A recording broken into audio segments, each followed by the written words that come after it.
षष्ठः पाठः 10वीं कक्षा का छठा पाठ सुभाषितानि। सुभाषितानि सुंदर बातें, सुंदर वचन।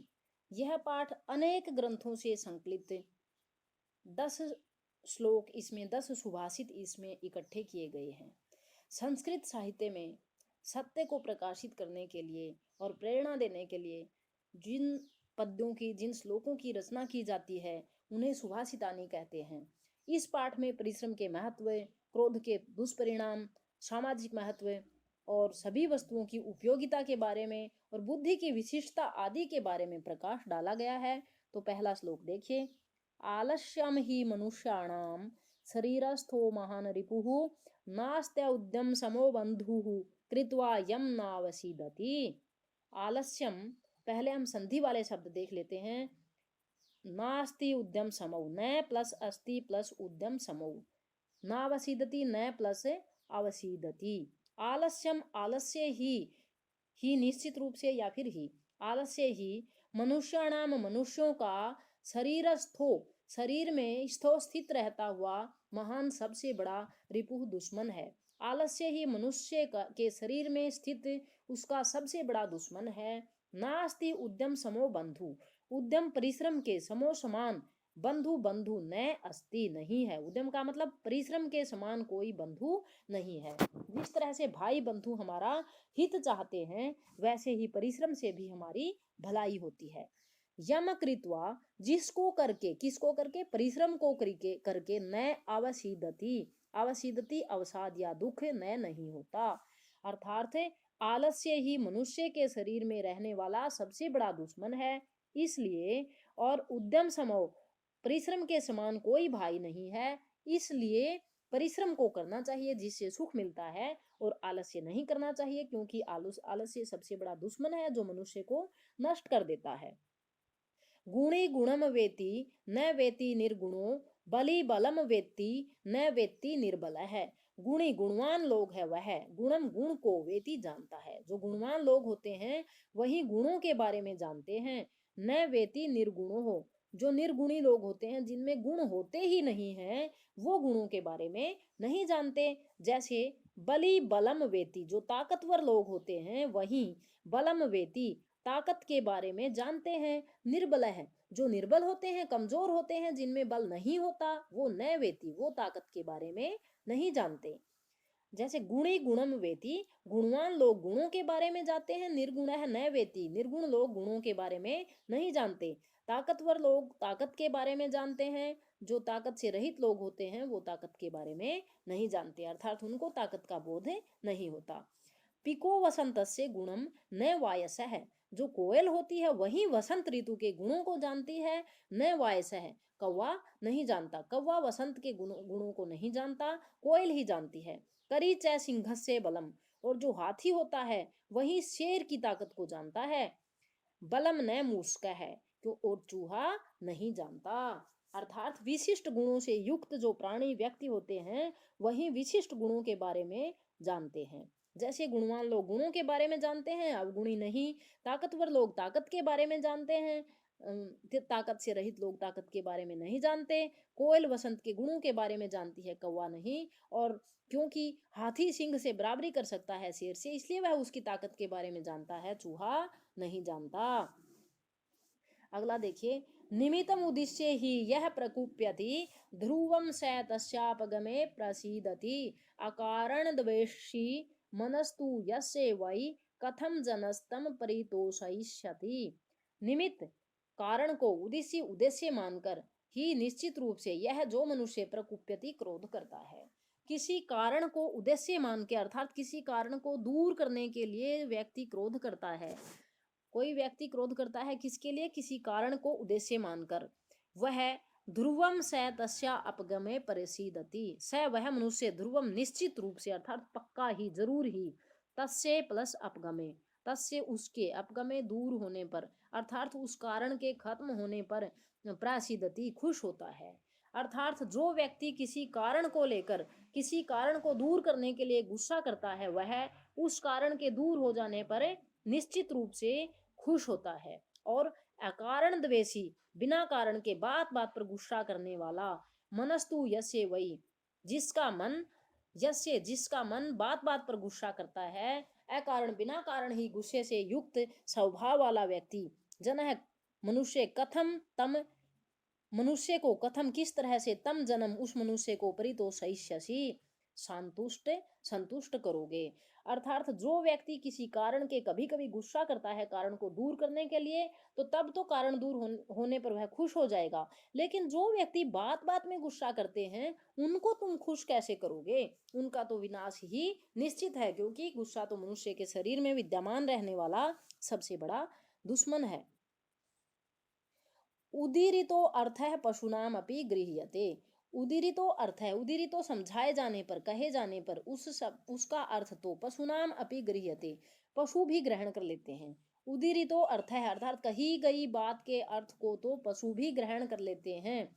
जैसे पशुओं को जैसा निर्देश दिया जाता है वैसे वो काम कर लेते हैं, अर्थात बात को समझ लेते हैं। जैसे किसी कुत्ते, पालतू कुत्ते बिल्ली को हम बुलाएंगे तो वो पास में आ जाएगा, अर्थात कही गई बात को तो पशु भी समझ लेते हैं।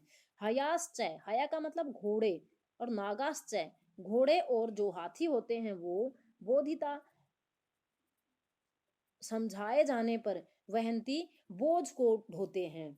जो पशु घोड़े जैसे पशु हैं वो समझाए जाने पर बोझ को ढो लेते हैं। लेकिन अनुक्तम अपि उहति पंडितो जन है, और जो पंडित विद्वान लोग होते हैं वो अनुक्तम उहति बिना कही गई बात को भी क्या कर लेते हैं, समझ लेते हैं।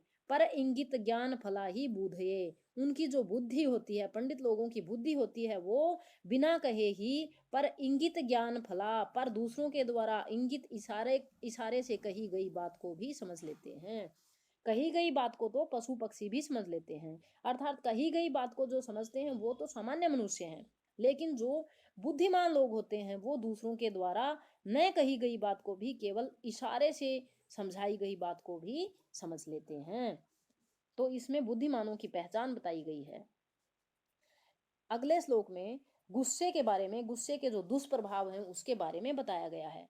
क्रोधो ही शत्रु प्रथमो नराणाम देह स्थितो देह विनाशनाय यथा स्थितः काष्ठगतो ही वह्निः स एव वह्निर्दहते शरीरम।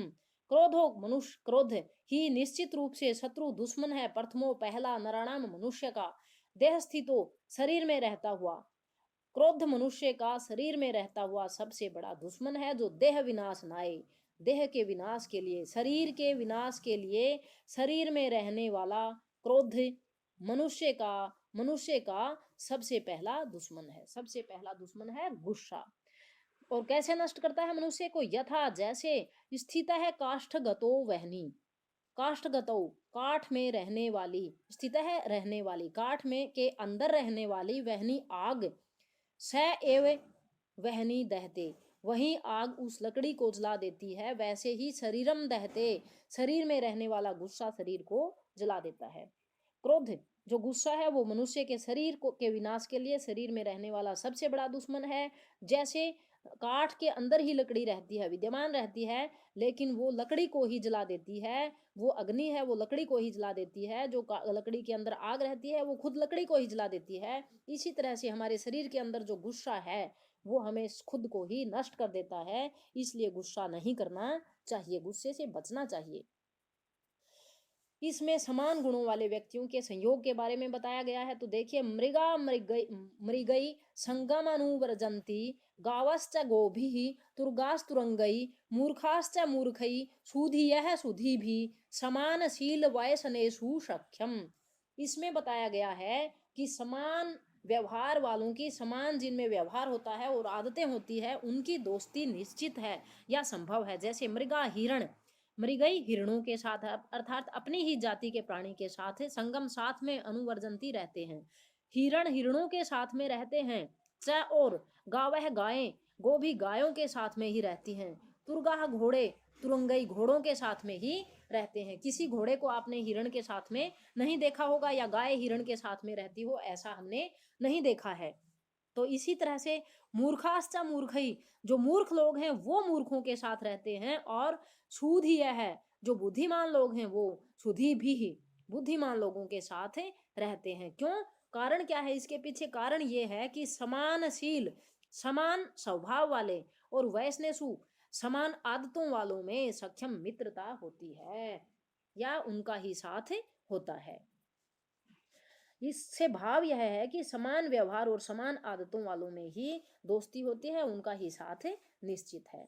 अगला देखिए, सेवितव्यो महावृक्ष है फलच्छाया समन्विता है, यदि दैवात फलम नास्ति छाया के न निवार्यते। सेवितव्यो, सेवन करना चाहिए, सेवा करनी चाहिए या लगाना चाहिए। महावृक्ष है, महान वृक्ष। कौन सा महान वृक्ष? जो फल छाया समन्वित है, फल और छाया से समन्वित युक्त महावृक्ष है सेवितव्य। महान वृक्ष की सेवा करनी चाहिए, उसी में पानी डालना चाहिए और उसी की सेवा देखभाल करनी चाहिए। क्यों? क्योंकि यदि यदि दैवात दुर्भाग्य से फलम नास्ति, उस पर फल नहीं आते, तो छाया के निवार्यते, छाया को तो कोई भी रोक नहीं सकता, छाया देने से उसे कोई रोक नहीं सकता। अर्थात जो वृक्ष फल भी देता है और छाया भी देता है, इसी तरह के अर्थात जो सज्जन लोग हैं उनका सेवन करना चाहिए, उनके साथ रहना चाहिए। इसका भाव यह है कि जैसे फल और छाया वाले वृक्ष अगर दुर्भाग्य से उसके पास फल नहीं है तो छाया तो देता ही है, इसी तरह से जो सज्जन लोग हैं उनके साथ रहना चाहिए। अगर उनके पास धन संपत्ति नहीं भी है, फल नहीं भी है, अर्थात धन संपत्ति नहीं भी है, तो अच्छी आदतों से तो उनको कोई रोक नहीं सकता। इसलिए सज्जन लोगों के साथ में ही रहना चाहिए। अगला देखिए, इसमें यह बताया गया है कि दुनिया में कोई भी चीज बिना गुणों के नहीं है, अर्थात कोई ना कोई खासियत तो हर किसी चीज या हर किसी प्राणी मनुष्य में होती है। अमंत्रम अक्षरम नास्ति, अमंत्रम बिना अर्थ का, अक्षरम अक्षर न अस्ति, कोई अक्षर ऐसा नहीं है जो बिना अर्थ का हो, अर्थात कोई भी अक्षर ऐसा नहीं है जिसके बारे में चिंतन ना किया जा सके, जिसका अर्थ ना निकाला जा सके। न अस्ति, न प्लस अस्ति, मूलम औषधम, और ऐसी कोई जड़ नहीं है जिससे कोई दवाई या औषधि ना बन सके। दवाई या औषधि जरूर जड़ों से प्रदान होती है। अयोग्य पुरुष ना अस्ति, और इस संसार में अयोग्य पुरुष मनुष्य न अस्ति, कोई भी मनुष्य अयोग्य, बिल्कुल अयोग्य नहीं है, बिना काम का नहीं है। योजगस तत्र दुर्लभ है, वहां उनको जोड़ने वाला दुर्लभ है, अर्थात उनमें गुणों की जो पहचान करने वाला है, ऐसे मनुष्य कठिनाई से मिलते हैं।